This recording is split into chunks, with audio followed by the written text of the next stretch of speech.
صل على سيدنا ومولانا محمد وعلى سيدنا علي وسيدتنا فاطمة وسيدتنا زينب وسيدنا حسن وسيدنا حسين وعلى آله وصحبه وبارك وسلم اللهم صل على سيدنا ومولانا محمد. الحمدللہ رب العالمین والصلاة والسلام علی سید الانبیاء والمرسلین. اللہم صلی علی سیدنا و مولانا محمد وعلی آلہ واصحابہ وبارک وسلم وصلی علیہ. دنیا کے تمام دیکھنے والوں کو، تمام چاہنے والوں کو، تمام پیار کرنے والوں کو، اور جہاں جہاں تک اس وقت میری آواز کو سنا اور مجھے دیکھا جا رہا ہے، جنید اقبال کی جانب سے انتہائی محبت کے ساتھ السلام علیکم. ایک بار پھر ناظرین، آپ کو پر نور صبح نور کے ساتھ میں دل کی گہرائیوں سے خوش آمدید کہتا ہوں. اور آئیے بلا توقف چلتے ہیں حضرت ابو انیس محمد برکت علی علیہ رحمہ کی تالیف اسماء النبی کریم صلی اللہ علیہ وآلہ وسلم سے رسول اللہ صلی اللہ علیہ وآلہ وسلم کا ایک اسم مبارک پڑھنے اور سننے کی سعادت حاصل کرتے ہیں. سیدنا البالغ صلی اللہ علیہ وآلہ وسلم، ہمارے سردار، احکام الہی پہنچانے والے، درود و سلام بھیجے اللہ آپ صلی اللہ علیہ وآلہ وسلم پر، آپ صلی اللہ علیہ وآلہ وسلم کے آل پاک پر، اور صحابہ کرام رضوان اللہ تعالیٰ علیہم اجمعین پر. حضرت سلمان فارسی رضی اللہ تعالیٰ عنہ بیان کرتے ہیں کہ رسول اللہ صلی اللہ علیہ وآلہ وسلم نے فرمایا کہ تہجد اٹھ کر نماز پڑھنے کی عادت بنا لو، کیونکہ تم سے پہلی قومیں کے صالح لوگوں کی یہ عادت تھی، اور تہجد کی نماز بندے کو اللہ کے قریب کرتی ہے اور جسم سے بیماری کو دور کرتی ہے. ہمارے ساتھ آج آپ نے ضرور جڑے رہنا ہے، خاص طور پر جو متجددین ہیں وہ تو جڑے رہیں، کیونکہ آج مجاہد اسلام سلطان محمود غزنوی رحمۃ اللہ علیہ، جنہیں ہم اپنا ہیرو کہتے ہیں، اسلام کا ہیرو کہتے ہیں، انشاءاللہ ان کی بارگاہ میں چلیں گے مل کے. ناظرین کرام، اسلامی تاریخ کا یہ ناز ہے کہ اس کے کرتاس پر بڑے بڑے جرنیلوں، فاتحین اور حکمرانوں کے عظیم ترین نام درج ہیں. غزنی کی سرزمین سے اٹھنے والے ایک ایسے ہی بت شکن اور عظیم جرنیل یمن الدولہ، امین الملت، فاتح ہند سلطان محمود غزنوی رحمۃ اللہ علیہ ہیں، جو ان چند عظیم اور نامور فاتحین میں سے ہیں جن کی شوکت و حیبت، جاہ و جلال، فتح و ظفر کے عظیم الشان کارنامے یعنی اس کی آب و تاب زمانے آج تک محسوس کرتے ہیں.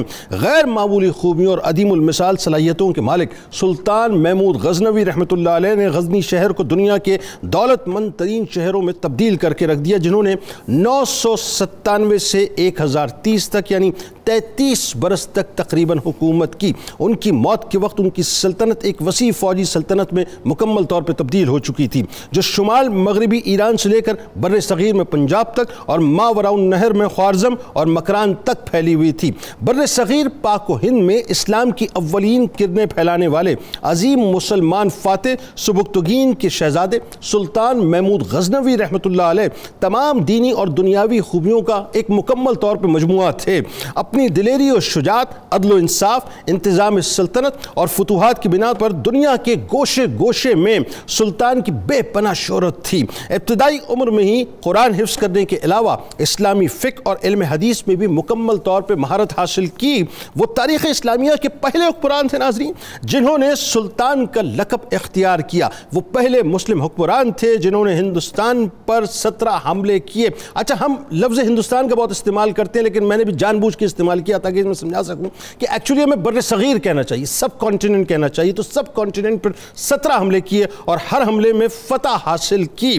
اب ذرا تعصب کی تھوڑی سی اینک جو ہے وہ اتار کے ایک طرف رکھ کے بات سمجھتے ہیں کہ تاریخ کا اصل رخ یہ ہے کہ سلطان محمود غزنوی رحمۃ اللہ علیہ کے سارے حملے ہندو راجاؤں کی سازشوں اور بغاوتوں کی روک تھام کے لیے تھے. یہ ہے بنیادی طور پہ تاریخ کا وہ رخ. مگر اس تاریخ کو ناظرین مس کر کے اس طرح پیش کیا گیا کہ وائسرائے ہند چارلس جان اور فرنگی پارلیمنٹ نے جنگ آزادی کے بعد سلطان محمود غزنوی رحمۃ اللہ علیہ کو بطور لٹیرا پیش کیا. اور آج بھی افسوس یہ ہوتا ہے کہ بہت سے نوجوان جو ہیں وہ اب اسی سوچ کے اوپر چل پڑے ہیں، جس کا دہلی یونیورسٹی کی پروفیسر رومیلا تھاپر نے اپنی کتاب سومناتھ تاریخ کی بہت سی آوازوں میں ایک مکمل ربط پیش کیا ہے. اب وہ ربط بھی پیش کیا ہے اور اس کا رد بھی پیش کیا ہے کہ یہ انگریز حکمران تھے جنہوں نے تقسیم کرو اور حکومت کرو کی حکمت عملی کے تحت اس نظریے کو فروغ دیا. خاص طور پر 1857 کی جنگ آزادی کے بعد یہ ہندوؤں کے لیے خاص تھا کہ دیکھو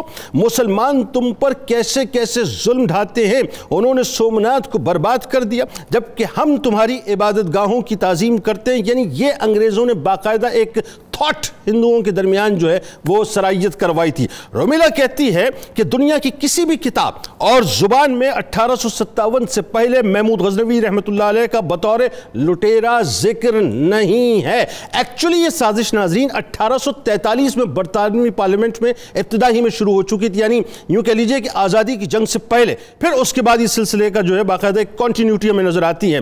ناظرین کرام، سلطان محمود غزنوی رحمۃ اللہ علیہ ایک عالم، عابد، عاقل، نر مجاہد، عادل، سخی، رایہ پرور، دین کے پابند، غیر معمولی انتظامی صلاحیتوں کے مالک، ایک مثالی حکمران اور ایک ایسی تاریخ ساز شخصیت ہیں جو دن کو لڑتے تھے اور رات کا زیادہ وقت دعا میں اور اللہ تبارک و تعالیٰ کے حضور سجدے میں گزارا کرتے تھے. سلطان نے اکثر فتوحات رات میں مسلح پر کھڑے ہو کر حاصل کی تھیں. وہ جتنے بڑے فاتح اور جرنیل تھے اتنے ہی بڑے انسان اور انسان دوست بھی تھے. اس عظیم مجاہد کے گھوڑوں کی ٹاپوں سے ہندوستان کے بت کدے لرز اٹھتے تھے. سلطان محمود غزنوی رحمۃ اللہ علیہ نے اپنی زندگی کا زیادہ تر حصہ گھوڑوں کی جو پیٹھ تھی ناظرین اس پر سواری کر کے گزارا تھا. بارگاہ رسالت مآب صلی اللہ علیہ وآلہ وسلم سے خاص فیض یافتہ حضرت سلطان محمود غزنوی رحمۃ اللہ علیہ امت کو فرمان رسول کے مطابق جسد واحد کی طرح سمجھتے تھے. یہ ذہن میں رکھیے کہ 1001 سے لے کر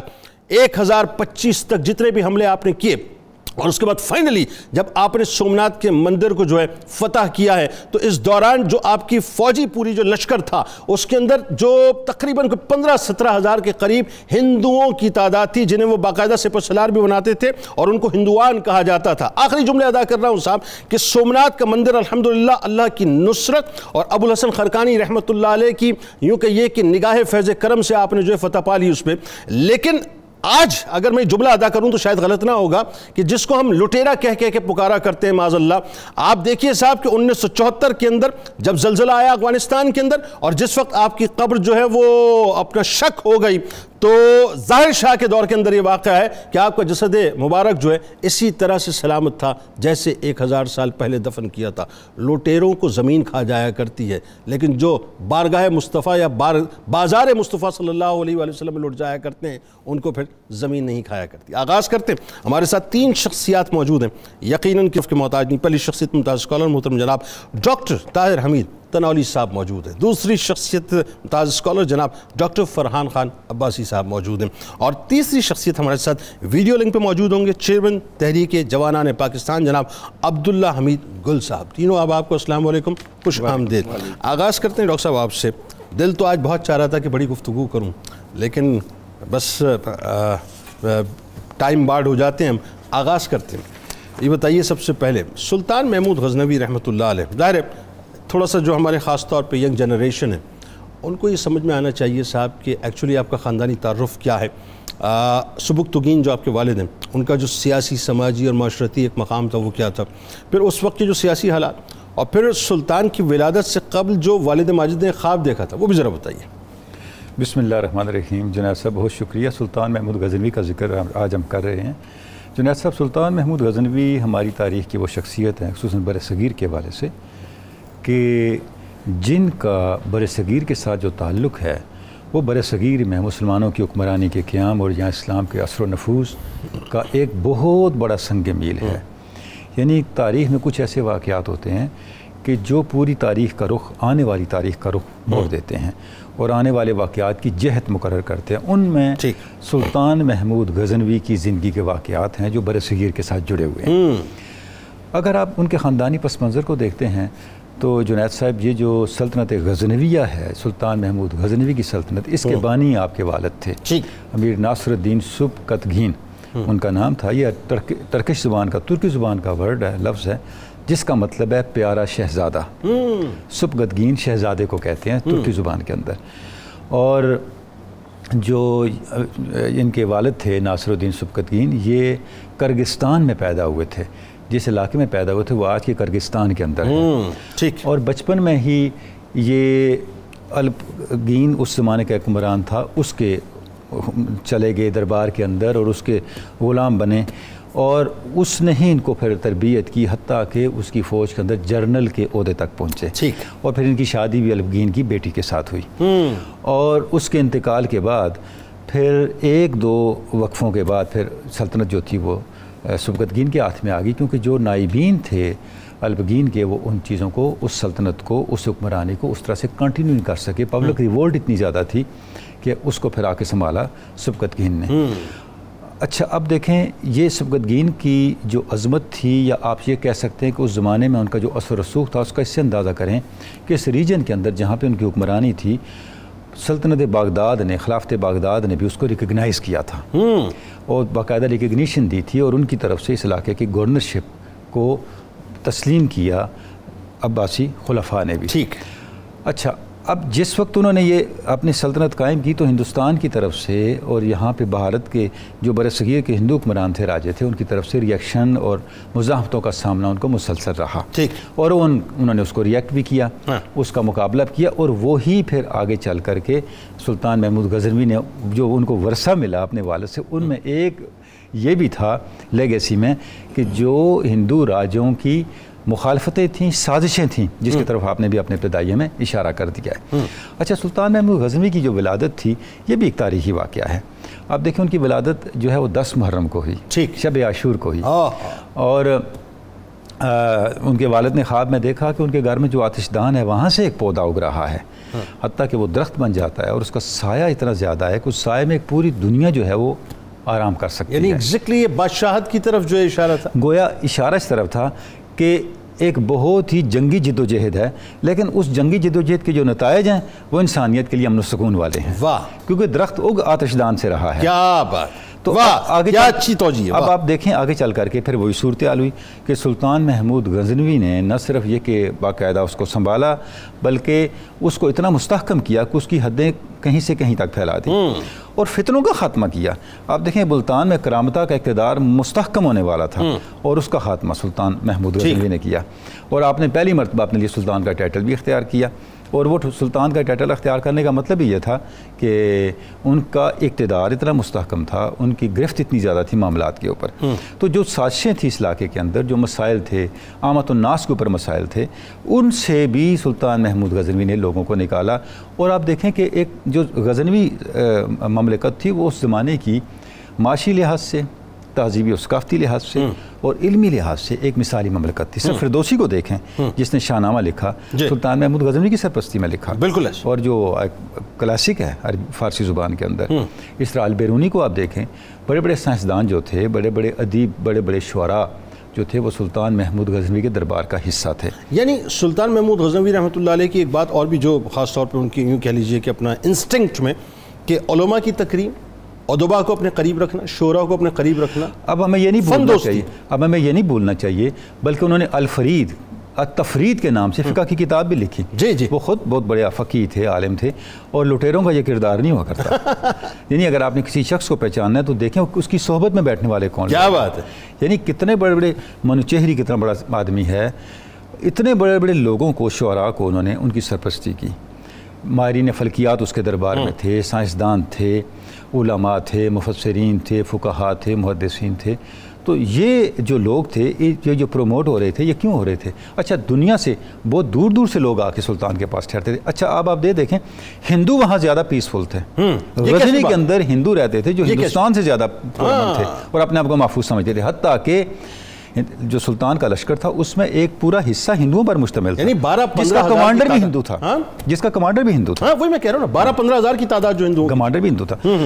تو یہ اس سلطان کی وسیع الظرفی، سلطان کی عالی مشربی اور سلطان کی سب لوگوں کے لیے اپنی رعایا کے لیے ایک مساوات اور سرپرستی کا رویہ تھا، اس کا یہ ثبوت تھا نا. اچھا ٹیکنیکلی اسپیکنگ اور اس پہ جا کے آگے بات کرتے ہیں کہ میں تو ایک بات سمجھتا ہوں، میں مثال کے طور پہ فرض کریں، میں اپنی بات کر لیتا ہوں کہ اگر میں کسی فوج کا حصہ اگر بنتا ہوں میں، یہ پاسبل ہی نہیں ہے. یعنی میں ایمان کے اگر لیس درجے پہ بھی ہوں گا نا تو یہ پاسبل نہیں ہے کہ میں کسی ایسے ایجنڈے پر کام کروں کہ خدا نخواستہ میں اپنی مسجد کو ڈھانے کے لیے کھڑا ہو جاؤں.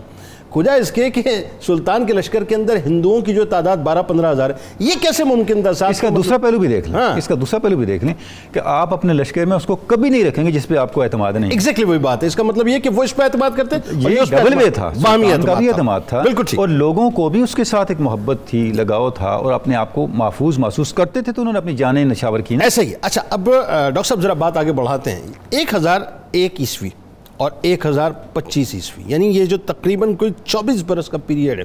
میں نے ایک جملہ ابتدا میں کہا اور تاریخ یہ بتاتی کہ گھوڑے کی پیٹھ کے اوپر جو ہے وہ سلطان کی پوری عمر جو ہے تقریباً گزری ہے. اچھا آپ یہ دیکھیں جو مہمات ہیں وہ اتنی سرت کے ساتھ, مطلب آپ نے جو اس کو عبور کیا ہے سارے علاقے کو کہ انگشت بدندہ انسان رہ جاتا ہے. وجوہات کیا تھی, مقاصد کیا تھے, اور میں خیال ہے مہمات کے حوالے سے اگر آپ تھوڑا سا سیناپسس بھی بیان کر دیں تو لوگوں کو ذرا کلیئر ہو ہسٹری بتائیے. بسم اللہ الرحمن الرحیم. جنید بھائی مہربانی, آپ نے مجھے دعوت دی, آپ کا چینل کا میں مشکور رہوں گا. سر دیکھیں, میں being a student of history کوئی عرصہ 10-12 سال سے جب انڈو پاک ہسٹری کا مطالعہ کرتا چلا آ رہا تھا تو مجھے ایک چیز بڑی ہی زیادہ شاکنگ نظر آتی تھی کہ جو ہسٹورین پچھلے 200-250 سال میں ہسٹری کا تقابل کمپیریزن کرتے ہیں وہ تھوڑی سی ڈنڈی مار جاتے ہیں, بے ایمانی کر جاتے ہیں کہ جو بڑے لیڈرز ہیں اس کو اس طرح سے بتایا یا بیان نہیں کیا جاتا. اور آج چونکہ میڈیا کا دور ہے تو تھوڑا سا پروپیگنڈا بھی کیا جاتا ہے. اب سلطان محمود غزنوی کی اگر زندگی دیکھی جائے تو 3 یا 4 بڑے سہرے آپ کے ہاں آتے ہیں. پہلا سہرا یہ تھا کہ he was a real statesman. بالکل, آپ ایک ریئل اسٹیٹس مین تھے. دوسرا he was a military strategist, آپ ملٹری پلاننگ اور اسٹریٹجک افیئرز کو جانتے تھے. اور تیسری امپورٹنٹ چیز کہ آپ اپنے اس دور کے اکارڈنگلی اپنے لوگوں کا خیال رکھتے تھے, یعنی ویلفیئر اسٹیٹ کا کانسیپٹ. اور اس کے ساتھ ساتھ ہی himself was the lover of art, culture and philosophy. 100%. اسی وجہ سے ڈاکٹر صاحب نے بھی بتایا کہ ان کے ساتھ ایسے لوگ ہوا کرتے تھے. اب اگر ان کی پوری مہمات اور ان کی حکومت سازی کا تھوڑا احاطہ کیا جائے تو 997 عیسوی سے لے کے 1030 عیسوی تک آپ کی ایک بڑی پروقار سلطنت قائم رہی جس کو سلطنت غزنویہ کہتے ہیں. اگر اس کے علاقے میں آپ کے سامنے بیان کروں, شمال مغربی ایران سے لے کر بر صغیر میں پنجاب اور ماورا النہر میں خوارزم اور مکران تک پھیلی ہوئی سلطنت تھی. یعنی موجودہ پاکستان, افغانستان اور ایران کے جتنے بھی خراسانی بارڈر ایریاز ہیں سب کے سب آپ نے فتح کی. اب چونکہ آپ نے ڈائریکٹ سوال یہ کیا کہ میں تھوڑا سا ان کی مہمات کی طرف آؤں, تو اس سے پہلے میں بتانا چاہوں گا کہ وہ ملٹری اسٹریٹجسٹ کیسے تھے. سر آپ کے جو والد گرامی تھے سبکتگین, ان کی 986 میں ایک مدبھیڑ, ایک جنگ ٹائپ ایک ایکٹیویٹی ہوئی تھی جے پال کے ساتھ, جو آج کے موجودہ لاہور سے لے کے پشاور تک کے علاقے کا حکمران مانا جاتا تھا, راجہ مانا جاتا تھا.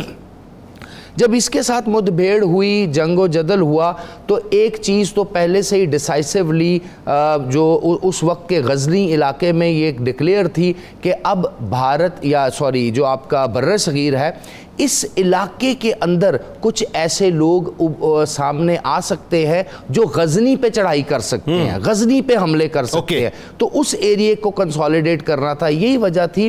یعنی یہ پرو ایکٹیولی کام کیا. جی, پرو ایکٹیولی. جب 997 میں اور 998 میں سلطان محمود غزنوی تخت نشین ہوتے ہیں تو سب سے پہلی چیز ان کی یہی ہوتی ہے کہ لاہور سے پشاور تک کا علاقہ جو جے پال کے پاس ہے, اس علاقے میں کہیں نہ کہیں حملہ کیا جائے. اس کی وجہ یہ ہے کہ پشاور کے علاقے میں جے پال نے دوسری طرف اس کے والد سے جنگ کی تھی. تو یہ پہلا جب محاذ 1001 میں سٹارٹ کرتا ہے تو یہ بہت بدترین قسم کی ایک جنگ ہوتی ہے.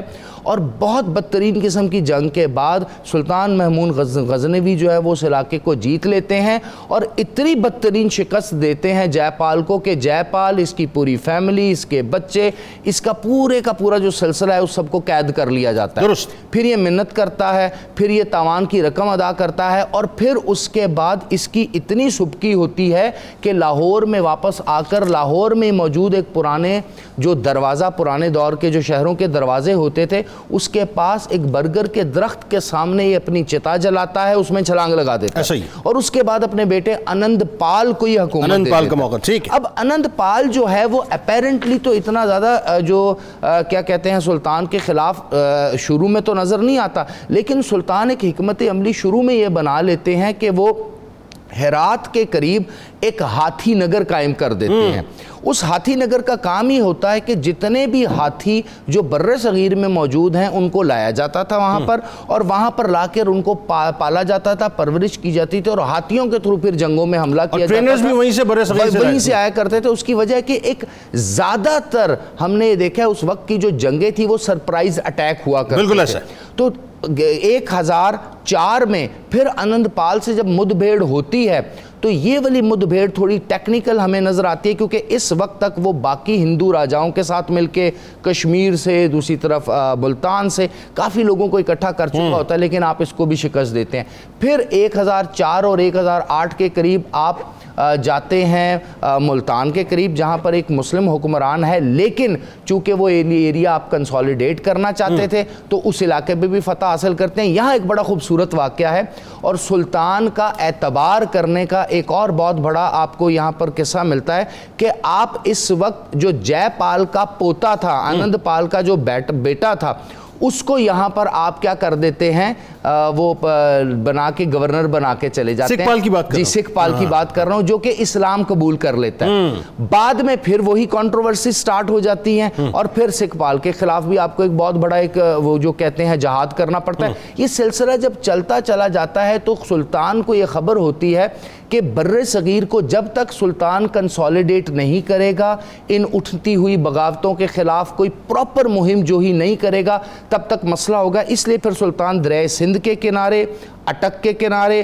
ملتان کے علاقے اور اس کے بعد آگے کی طرف بڑھتا ہے اور پھر وہ جاتا ہے فردر جہاں پر ہندوؤں کا ایک بہت بڑا مندر سومناتھ کا مندر ہوتا ہے. اور یہ ایسا مندر ہے جس میں پوری کی پوری بر صغیر میں موجود ہندو جو ہیں وہ ہر ایک جگہ سے راجے راجواڑے اور ان کی فوجیں منگواتے ہیں اور پھر غزنی پہ حملہ کرنے کی پلاننگ کرتے ہیں, جس کا علم سلطان کو پہلے ہو جاتا ہے اور سلطان ایک سرپرائز اٹیک ان کے اوپر کرتا ہے. یہ سومناتھ کا مندر تھا ایکچولی, اگر میں اس کو اگر بہت آسان کر کے ٹرم سمجھاؤں ناظرین, کہ وہ ایکچولی اس وقت جو ہے ہندو راجواڑوں کا یا ہندوؤں کا یا جو ہندو جتنی بھی مطلب لشکری تھے ان کا وہ GHQ تھا, جنرل ہیڈ کوارٹر تھا, جہاں سے وہ ساری چیزیں جو سارا پلاننگ کرتے تھے اور سب ایگزیکیوشن کرتے تھے.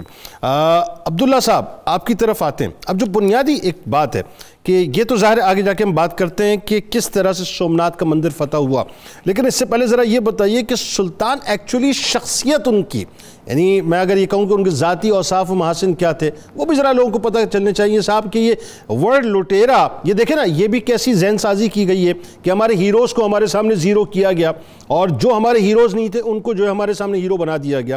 تو ذاتی اوصاف و محاسن بتائیے, بحیثیت حکمران وہ کیسے تھے, کیا خدمات انجام دی, انصاف کا نظام کیسے قائم کیا, علمی کارنامے اور جو پھر اداروں کا قیام آپ نے کیا. 3-4 سوالات ہیں پلیز. بسم اللہ الرحمن الرحیم. بہت شکریہ جنید صاحب.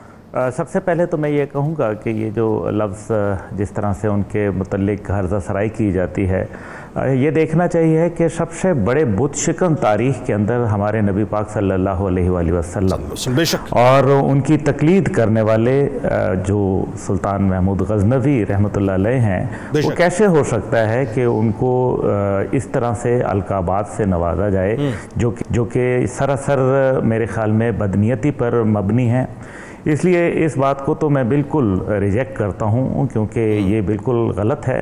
اور یہ تعصب جس طرح سے آپ نے کہا کہ جنگ آزادی کے بعد باقاعدہ انگریزوں نے دیا, اصل میں لٹیرے تو انگریز تھے اور جس طریقے سے ان کا کردار کھل کے سامنے آیا پوری دنیا کو معلوم ہے. ابھی حالیہ ملکہ برطانیہ کی جو آخری رسومات میں آپ نے اپنے بہت ساری چیزیں جو ہیں وہ وہاں دیکھیں. حد یہ ہے کہ جب پاکستان بن گیا تو آج بھی ہمارا جو دیگر نوادرات تھے اور جو ٹیکسلا کے بت تھے وہ اٹھا کے آج بھی ان کے میوزیم میں وہاں پڑے ہوئے ہیں. تو وہ تو لٹیرے آج بھی ہیں. اس لیے یہ ان کے اوپر الزامات جو ہے یہ ایک خاص سوچ سے لگائے گئے. 200 سال گزر گئے لیکن اس دوران میں سومنات کے علاقے میں اور جو تاریخ وہاں لکھی گئی اس کے اندر اس قسم کی محمود غزنوی رحمۃ اللہ علیہ کے لیے کوئی بات نہیں لکھی گئی. کہیں وہ لٹیرا پن کا، کہیں ظالمانہ انداز جو ہے وہ اختیار نہیں کیے گئے. ڈاکٹر جو چندر پال ہیں وہ لکھتے ہیں کہ محمود غزنوی جو ہے ان میں مذہبی تعصب نہیں پایا جاتا. سوری، ڈاکٹر تارا چند وہ کہتے ہیں کہ مذہبی تعصب کہیں نہیں پایا جاتا. اور خود جو ہے وہ متعدد گبنز کیا لکھتے ہیں ان کے متعلق. گبنز ان کو کہتے ہیں کہ وہ ایک دیندار، ایک انتہائی زبردست، جن کے ہر وقت ذہن کے اندر جو ہے جنگی حکمت عملی اور چلتی رہی، جیسے کہ آپ نے کہا کہ وہ گھوڑے کی پیٹھ کے اوپر سوار رہے سارا وقت. تو یہ جو ایک ریاست کا جو کانسیپٹ تھا، جو بنیادی ایک ویلفیئر سٹیٹ کا کانسیپٹ تھا، آپ کیسے کہہ سکتے ہیں کہ جو سمرقند اور بخارا جیسے علاقے جہاں سے دنیا کے وہ زبردست قسم کے سائنسدان اور محققین پیدا ہوئے جنہوں نے دنیا کے اندر عالم اسلام کو خاص طور پہ اجاگر کیا اور اس کا نام بلند کیا، یہ سارا خراسان کا علاقہ جو جس کے اندر بڑے بڑے نامور شخصیات پیدا ہوئیں، تو یہ کیسے جو ہے کر ممکن ہوا کہ اگر سوچ جو ہے وہ کوئی منفی ہو؟ یہ مثبت پہلو ہیں جن کو غور کرنا چاہیے. اور سب سے بڑھ کر بات یہ ہے کہ آج سلطان محمود غزنوی کا مقام اس خطے کے اندر وہی ہے، بلکہ دنیا کے اندر شاید وہ ہے جو آپ کا جو ہے وہ جب ہم نے چابیاں حاصل کیں، اور آپ کو یاد ہے سلطان صلاح الدین ایوبی رحمۃ اللہ علیہ کے حوالے سے جس طرح سے نام لیا جاتا ہے کہ صلاح الدین، جس طرح آج کہتے ہیں تو انگریز ڈر کے مارے کانپنے لگتے ہیں، تو آج سلطان محمود غزنوی کا ان لوگوں کا جنہوں نے ظلم کیے، زیادتیاں کی، اپنے ہی معاشرے پہ، اپنے ہی لوگوں پہ ظلم ڈھائے، ان کے لیے آج ان کا وہی مقام رکھتے ہیں. اسی لیے پرتھوی کے سامنے غزنوی کھڑا ہوا ہے نا، کانپ جاتے ہیں. بالکل یہ بات ہے. دیکھیں اور پھر ان کے انصاف کو تو علامہ اقبال کیسے بیان کرتے ہیں کہ ایک ہی صف میں کھڑے ہو گئے محمود و ایاز، نہ کوئی بندہ رہا نہ کوئی بندہ نواز. تو اگر علامہ اقبال جن کا ایک اپنا مقام ہے، پوری دنیا اس مقام کو مانتی ہے، وہ اس کے لیے کیا کہتے ہیں. اور سلطان کا انصاف کا تقاضا یہ تھا کہ ایک بڑھیا جو ہے وہ ان کے پاس آئی دربار میں اور اس نے دہائی دی کہ ایک آپ کا جو ہے کوئی رشتہ دار ہے، وہ میرے گھر میں رات کو دیر سے آتا ہے اور میرے گھر ایک جوان بچی ہے، میں بس اتنا ہی کہوں گی. سلطان جو ہے وہ کانپ اٹھے اور انہوں نے کہا کہ جی آپ کو ایک ہم نے کوڈ ورڈ دیتا ہوں، آپ کو داد رسی ہوگی، جب بھی آپ آئیں گی تو چوبدار آپ کو آنے دیں گے. آپ نے جب وہ آدمی آئے گھر میں تو آپ نے مجھے اطلاع کرنی ہے. اس کے اوپر جو ہے 2 دن گزر گئے تو وہ بڑھیا دوبارہ آئی. سلطان اسی وقت جو ہے وہ وہاں پہنچے، اپنی تلوار اٹھائی اور اس کے گھر کی طرف روانہ ہو گئے. جب گھر پہنچے تو گھر میں چراغ جل رہا تھا، تو کہا کہ بڑھیا کو کہ آپ اس چراغ کو گل کر دیں. چراغ کو بجھا دیا گیا. چراغ کو بجھایا گیا. اتنی دیر میں سلطان محمود غزنوی نے جو ہے وہ جو ظالم شخص تھا اس کی گردن اتار دی. گردن اتارنے کے بعد کہا کہ چراغ جلا دیں اور مجھے پانی پلا دیں. تو پانی پیا اور کہا کہ الحمدللہ. تو یہ جب بڑھیا نے کہا کہ آپ کا شکریہ، لیکن مجھے سمجھ نہیں آئی کہ آپ نے آئے تو آپ نے چراغ کیوں گل کرایا. تو انہوں نے کہا میں یہ جس دن سے آپ نے یہ بتایا تھا کہ یہ ایسا ایک سلسلہ ہو رہا ہے تو میرا جو ہے وہ تن بدن میں آگ لگ گئی اور میں یہ سوچ رہا تھا کہ میرے خون میں ایسی کوئی کھوٹ تو نہیں ہونی چاہیے. لیکن شکر ہے جب میں نے اس کو جب دیکھا اور اس کو جب چراغ جلا کے جب اس کو قتل کیا، اس کو اپنے کیفر کردار پہ پہنچایا، تو مجھے نظر آیا کہ وہ ہمارا رشتہ دار نہیں ہے، میرے ساتھ اس کی کوئی نسبت نہیں ہے، وہ کوئی اور آدمی تھا. اس لیے میں نے شکر الحمدللہ کہا. اور اس نے کہا کہ تو پھر لیکن آپ نے پانی پیا. تو اس نے کہا کہ میں نے پانی اس لیے پیا کہ جس دن سے آپ نے مجھے بتایا کہ ایسا ظلم آپ کے گھر ہو رہا ہے تو مجھے جو ہے افسوس اور ملال سے اور تکلیف سے جو ہے میں نے کھانا پینا جو ہے وہ ترک کر دیا تھا، اور آج 2 دن کے بعد میں جو ہے یہ پانی پی کے میں نے شکر الحمدللہ. تو یہ ایک ایسے شخصیت کی مثال ہے جس کو آپ کیسے کہہ سکتے ہیں کہ یہ آپ ان کے اوپر جس قسم کی تہمت لگاتے ہیں. اب ان کے جو انسٹیٹیوشنز کا اب 1 لاکھ جو دینار تھے اس کے ذریعے وہ ہر سال غریبوں کی مدد کیا کرتے تھے. جو حاجی اور دیگر لوگ عمرے کی ادائیگی کے لیے جایا کرتے تھے ان کے ساتھ باقاعدہ اپنے دستے روانہ کیا کرتے تھے. ان کی حفاظت کے اوپر جو ہے وہ جو لوگ جایا کرتے تھے یا جو ان کے ساتھ معاونین ہوا کرتے تھے ان لوگوں کو نارمل لوگوں سے زیادہ تنخواہ دی جاتی تھی. تو یعنی کہ مذہب کے حوالے سے اور لوگوں کی داد رسی کے حوالے سے ان کا یہ ایک رویہ تھا. اب گبن ساتھ یہ بھی لکھتا ہے, وہ کہتا ہے کہ سکندر اعظم کے برابر جو ہے وہ نام ہے سلطان محمود غزنوی کا, اور تمام جو باتیں ان سے منسوب ہیں وہ سراسر جو ہے غلط, بے بنیاد اور بدنیتی کے اوپر منحصر ہیں. اب یہ ہم نے یہاں تک بیان کیا. عبداللہ صاحب اس کے بعد ہم چلتے ہیں انسٹیٹیوشنز کے اوپر. اچھا, اگر آپ مجھے اجازت دیں ایک وقفہ لینا ہے اور یہ انسٹیٹیوشنز کی بات بھی آپ سے کریں گے انشاءاللہ, اور اس کے اندر مزید آپ سے بھی باتیں کرنی ہیں انشاءاللہ, کیونکہ ایک پرسیپشن جو بلڈ کیا گیا ہے, میں آخر میں جا کے ذرا اس حوالے سے بھی آپ سے بات کروں گا. ہمارے ساتھ رہے ناظرین, یہ پھر میں جملہ عرض کر رہا ہوں, ہمارے ہیروز کو باقاعدہ ہمارے سامنے زیرو بنانے کی کوشش کی گئی ہے. اس کے پیچھے بہت گہری اور بہت بڑی سازش ہے صاحب. لیکن سلطان محمود غزنوی رحمۃ اللہ علیہ کا کردار یکسر مختلف ہے جو ہمیں بتایا جاتا ہے. سرکار کی بارگاہ میں درود پاک کا نذرانہ. لوٹ کر آپ نے ہمارے ساتھ جڑے رہنا ہے کیونکہ بڑا حسین واقعہ ہے حضرت ابو الحسن خلقانی رحمۃ اللہ علیہ کا اور سومناتھ کے مندر کی فتح کا, وہ آپ کو بتائیں گے. لیکن اس سے پہلے ایک بڑا کمال واقعہ ہے, ایاز کے ساتھ آپ کی ایک انٹریکشن ہے کسی معاملے پہ, ضرور ہمارے ساتھ جڑے رہیے گا. اللہم صلی علی سیدنا و مولانا محمد وعلی سیدنا علی و سیدتنا فاطمہ و سیدتنا زینب و سیدنا حسن و سیدنا حسین وعلی آلہ و صحبہ و بارک وسلم.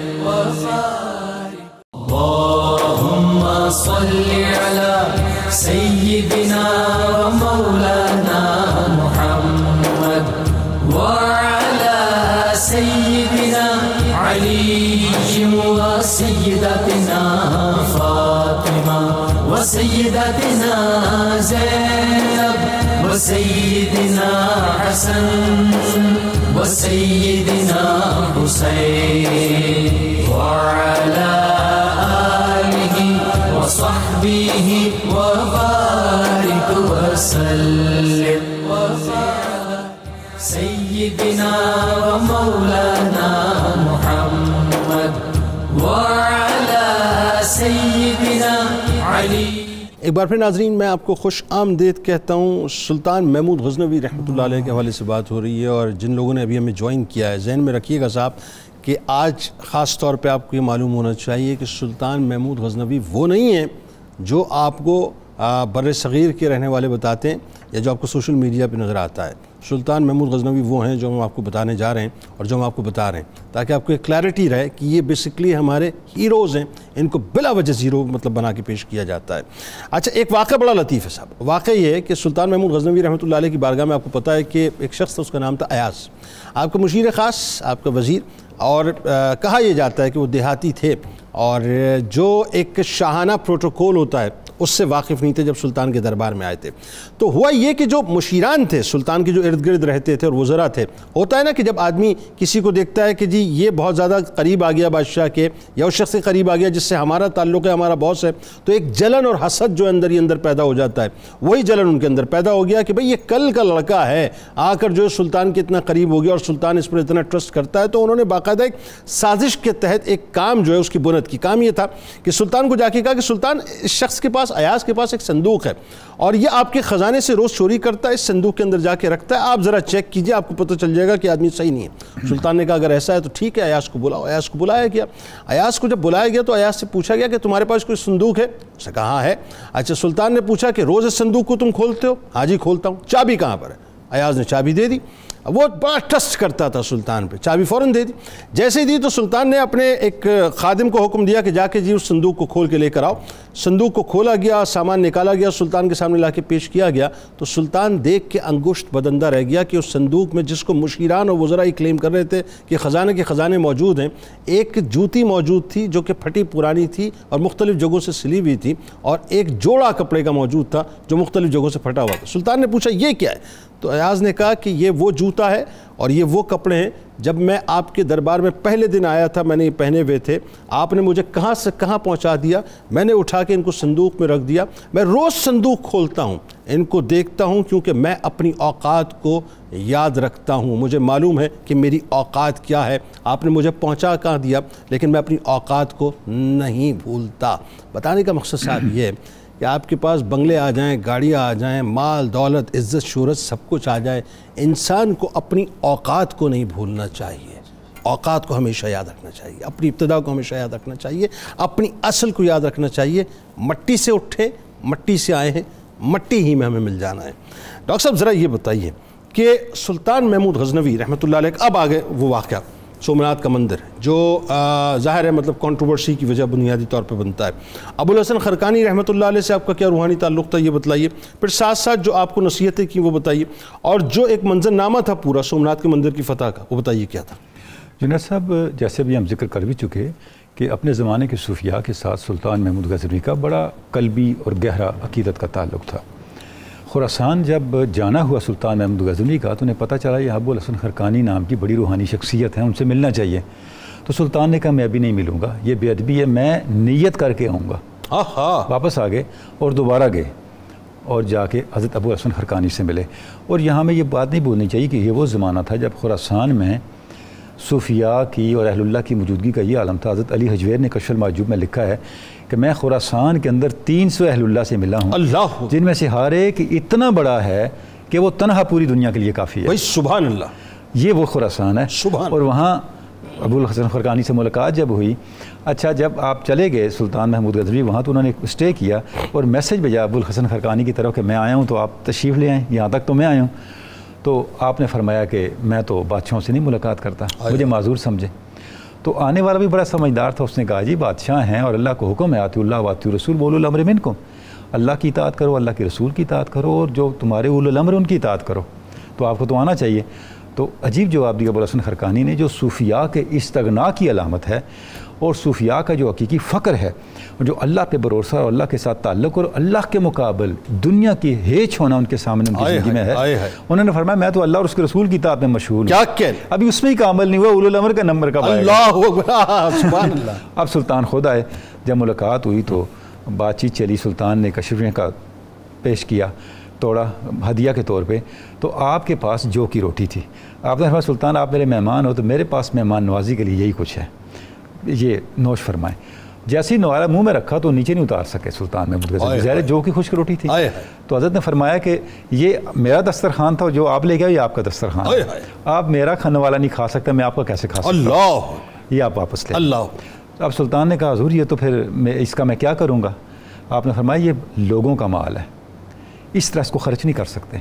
اگر تم اس میں بددیانتی کے مرتکب ہوگے، خیانت کرو گے تو اللہ تمہیں دنیا میں بھی اس کا حساب لے گا اور آخرت میں بھی لے گا. یعنی آپ دیکھیں کہ یہ جو تعلیم تھی اس دور کے سلطان محمود تب تھے کہ نیچے ساتھ ابوالحسن خرقانی بھی تھے. کاش آج کے حکمرانوں کو بات سمجھ آ جائے. تو جنید صاحب بات ہے سوسائٹی کی جو موریلٹی ہوتی ہے وہ حکمرانوں کو رائے راست پہ رکھتی ہے، یہ چیزیں ساتھ ساتھ چلتی ہیں. اس کے بعد آپ نے جو نصیحتیں کی آپ دیکھیں، نصیحتوں کو دیکھیں، وہ پورا ایک ضابطۂ عمل تھا. آپ نے فرمایا آپ کو کل بات کا خیال رکھو، اللہ کے اوامر و نواہی کا خیال رکھو، محتاجوں کا خیال رکھو، اور حکمرانی اس طرح کرو کہ لوگوں کے لیے آسانیاں پیدا کرو، لوگوں کے لیے ظلم و ستم نہ ہو، لوگوں کے لیے مشکلات نہ ہوں، لوگوں کے لیے مسائل نہ ہوں. تو یہ جو نصیحتیں کی اب آپ دیکھیں اس کا پھر اثر ہمیں پوری زندگی میں سلطان کے نظر آتا ہے. اچھا سومناتھ کا جو جنید صاحب ذکر ہوا، یہ ایک بہت بڑا سٹیپ ہے ہندوستان کی تاریخ کے اندر، جس نے آگے چل کر کے یہاں پہ جو توہمات کی دنیا تھی اس کے مندر کو تہس نہس کر دیا. بالکل ٹھیک. یہ گجرات کاٹھیا واڑ کے ساتھ جو مندر تھا بڑا، وہاں پہ منات نام کا بت تھا، اور سو کا لفظ استعمال ہوتا ہے عزت اور احترام کے لیے، جس طرح سوراج ہوتا ہے ٹھیک یا سو منتر ہوتا ہے. اور یہ وہ جگہ تھی جہاں پہ تمام مخالفین جو تھے سلطان کے اکٹھے ہو گئے سازشیں کرتے تھے اور وہ ایک اکٹھ کر کے سلطان کے خلاف ایک مہم جوئی کا آغاز کر رہے تھے. جب سلطان کو اس کا پتہ چلا تو سلطان پھر ایک لشکر لے کے وہاں پہنچا اور جب اس مندر کے پاس پہنچا جنگ شروع ہوئی تو وہاں پہ ایک یہ بھی متھ تھا کہ جو سومنات ہے اس کو تمام عالم کی ارواح پر گرفت حاصل ہے اور جو کوئی بھی اس کا طرف آئے گا تباہ و برباد ہو جائے گا, اس کو کوئی ختم نہیں کر سکتا. وہ سلطان جو توحید کا علمبردار تھا اس کے لیے مخلوق خدا کو اس وہم سے نکالنا ضروری ہو گیا. واہ واہ واہ. میں یہ عرض کروں گا سومنات کا مندر انسانیت کو وہم کی غلامی سے نجات دلانے کا ایک اس کو گرانا ایک راستہ تھا. دنیا کے سب سے عظیم بت شکن کے غلام بت شکن بن کے جو ہے وہاں پہ آئے. اچھا اب جو یعنی بہت بڑا ہندوستانی مورخ ہے رامیش چندرا, اس نے لکھا ہے جب سلطان وہاں گیا تو بہت بڑی رقم سلطان کو پیش کی گئی کہ آپ اس کو نہ گرائیں, یہ رقم لے لیں. سلطان نے فرمایا آپ کیا چاہتے ہیں کہ تاریخ مجھے بت فروش کہے؟ میں بت فروش نہیں, بت شکن بن کے آیا ہوں. اور اپنے ہاتھ سے اس مندر کو اس بت کو توڑا. جب توڑا تو اس میں سے اتنے خزانے نکلے جو پیش کی جانے والے خزانے سے زیادہ تھے, اس سے زیادہ تھے. اور آپ دیکھیں جنید صاحب اگر اس مندر کو صرف آپ دیکھ لیں تو آپ دیکھیں کہ روزانہ اس کو غسل دینے کے لیے گنگا سے پانی لایا جاتا تھا جو کئی ہزار میل دور تھا. سینکڑوں لوگ وہاں پہ اس کی خدمت پہ مامور تھے اور اتنے خزانے تھے, اتنا یعنی پوری استحصالی دولت تو وہاں جمع تھی. آپ کمال دیکھیں کہ بت توڑا مندر نہ توڑا. تو مندر دیکھیں کسی مندر کو توڑنے کو آپ کو تاریخ نہیں ملتی. یہ بڑی خاص بات. سلطان کی اس کے اندر زندگی کے اندر اب دیکھیں انہوں نے تو اس کو پیٹرنائز کیا. جو ہندو ان کے لشکر میں تھے کہ وہ باتیں نہیں کرتے تھے کہ ان کی اپنی باتوں پہ پابندی تھی, بالکل ان کے رسوم و رواج پہ پابندی تھی, ایسا قطع نہیں تھا. اور آخری بات سومنات کی فتح کے بعد کوئی حملہ بھی نہیں کیا سلطان محمود غزنوی نے, حملہ بھی نہیں کیا. اور ایک اور بات ابوالحسن خرقانی رحمۃ اللہ علیہ کا رول ہے یہاں پہ نظر آتا ہے کہ وہ بالکل پتہ نہیں ہو رہا تھا. آپ نے خرقان آیت فرمایا اور دعا فرمائی. اب دیکھیں اللہ کی بارگاہ میں دعا کی یا اللہ اس سلطان کو ظفر یاب کر, اسے کامیابی عطا فرما. یعنی اس دور کے صوفیاء بادشاہوں کو حق کے غلبے کی تعلیم, تربیت اور تلقین اور طاقت دیتے تھے. سر کمال یہ تو ہے, لیکن اس سے بڑا کمال یہ ہے کہ اس وقت کے حکمران جو ہے صوفیاء کے در پہ ہاتھ جوڑے کھڑے رہتے تھے.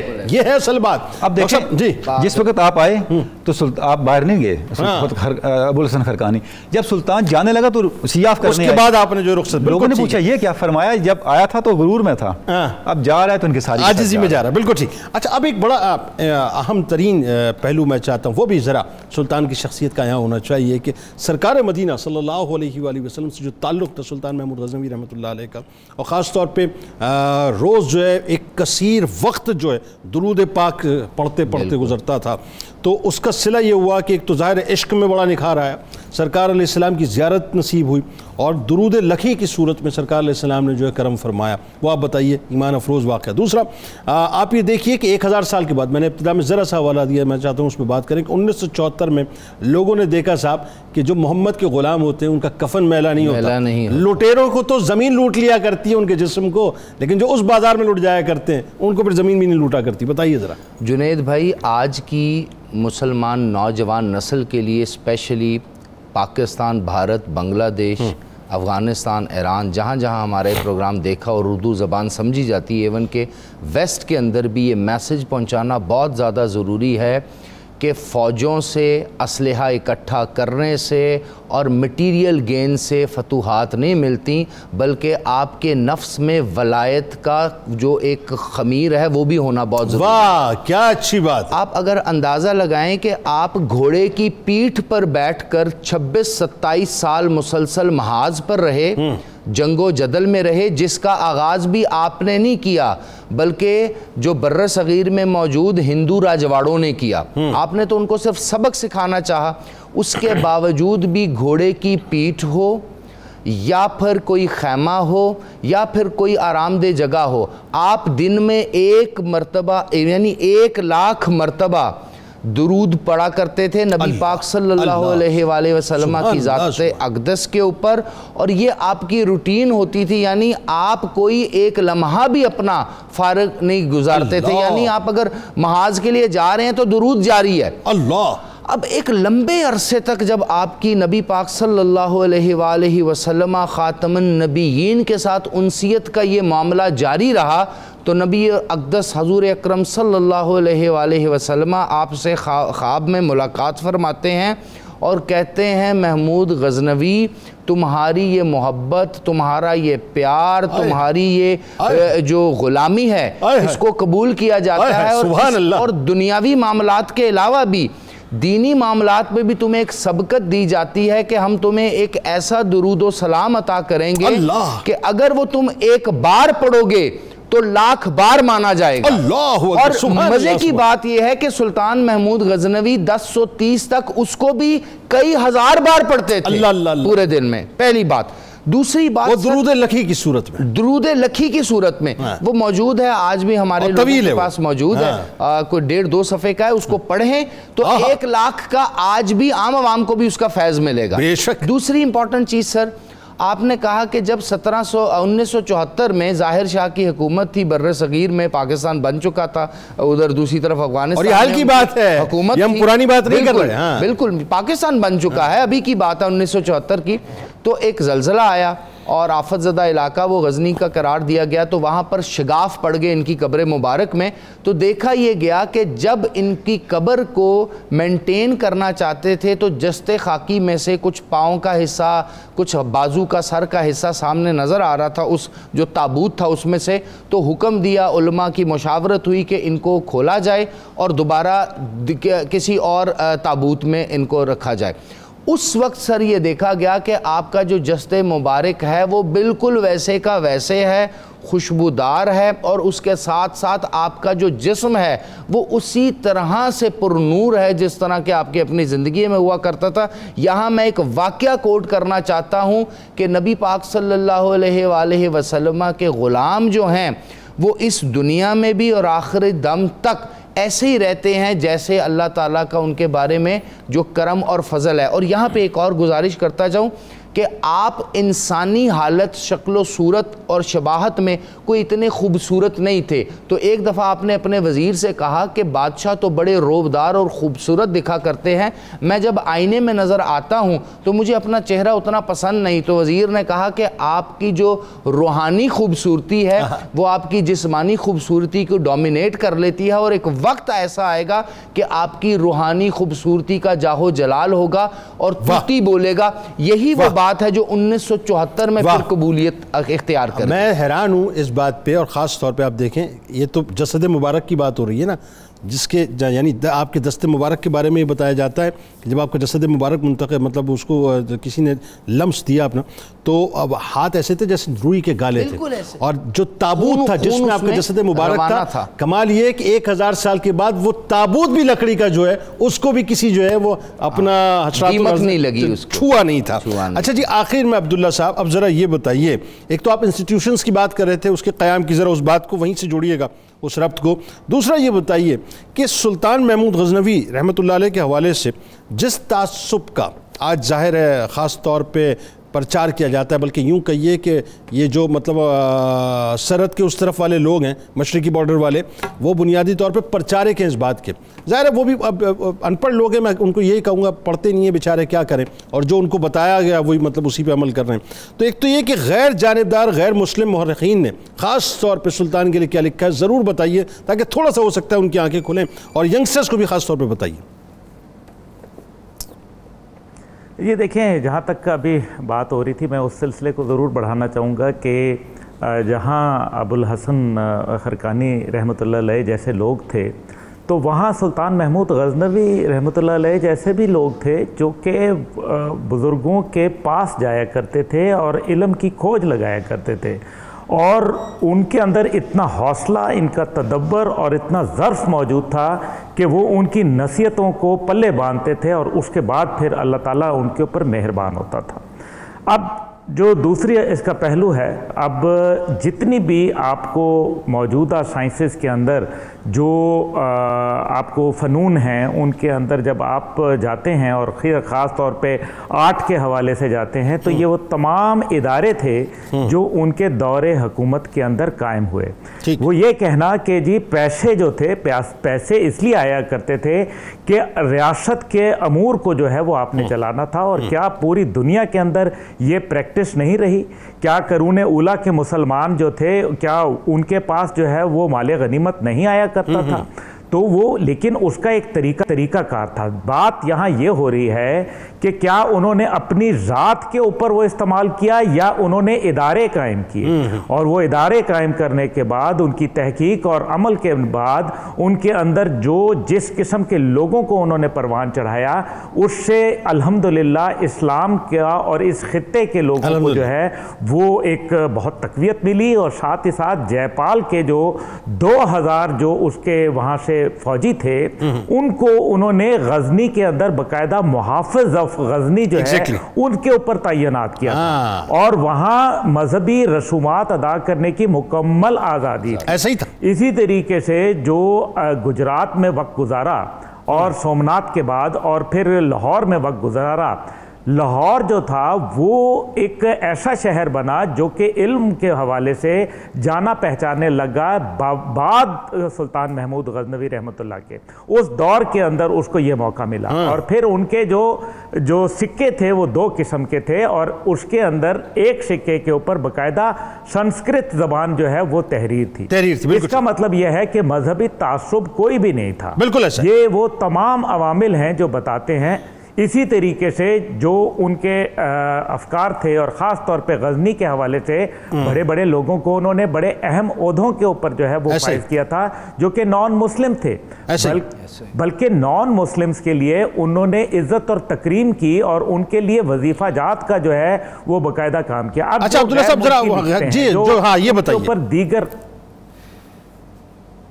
اب دیکھیں جو دیگر جتنے بھی آپ کو جو میں نے پہلے بھی ذکر کیا, گبنز کے حوالے سے ذکر کیا, گبنز ایک دنیا کے اندر ایک مستحکم نام ہے, لیکن افسوس یہ ہے کہ آج ہم لوگ جو ہے وہ ویسٹرن پروپیگنڈا, ہندوستان کے پروپیگنڈا کا شکار بن جاتے ہیں, اور اپنے ہیروز کو ہم زیرو قرار دینا شروع ہو جاتے ہیں, جس کا آپ نے بھی اظہار خیال کیا.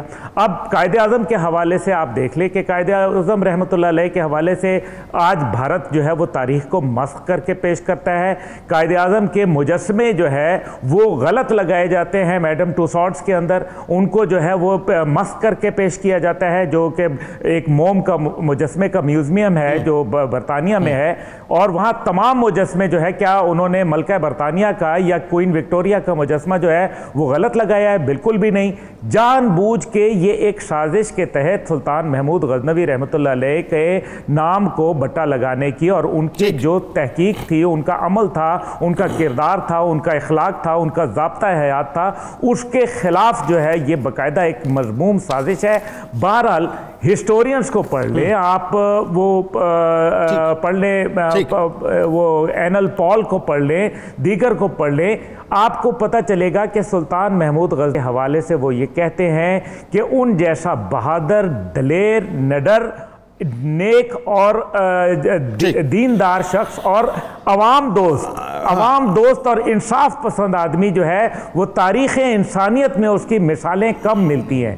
بہت شکریہ عبداللہ صاحب. وقت سمٹ گیا, لیکن ظاہر ہے موضوع نہیں سمٹا. وہی بات ہے, اپنے ہیروز کو ہیروز سمجھیں گے تو مسئلہ حل ہوگا, ورنہ پھر وہی بات ہے کہ وہ ان کو زیرو بنا کے پیش کرتے ہیں, اور خدا نخواستہ آپ جو ہے من حیث القوم جو ہے پھر زیرو ہو جائیں گے.